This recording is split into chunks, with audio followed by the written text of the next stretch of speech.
చాలా కాలంగా. గాజుల మంజం షుగర్ ప్లాంట్లో రైతులు దాంట్లో కూడా చెరుకు బకాయిలు ఉన్నాయి రైతులకి.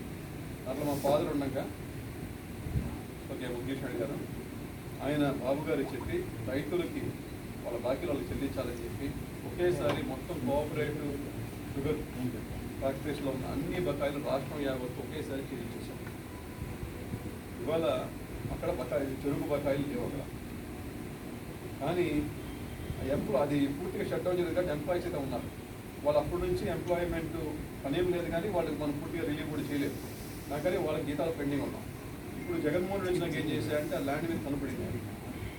ఎట్లా గట్ట ఈ రైతు ఈ ఎంప్లాయీస్ని కానీ పక్క జరిపేస్తే ఆ ల్యాండ్ మనం అమ్ముకోవచ్చు, ఆప్షన్ చేసుకోవచ్చు, లేకపోతే కొట్టేయచ్చు అని ఒక దృక్పథం కనపడతాం. ఎందుకంటే అక్కడ ఆయనకి సదుద్దేశం కనపట్ల ఎన్నో ఉన్నాయి. అన్నీ కాకుండా ఎంప్లాయీస్ డబ్బులు ఇచ్చాయని చెప్తా అన్నాడు. ఆ ఫ్యాక్టరీ అమ్ముతాడని చూద్దాం.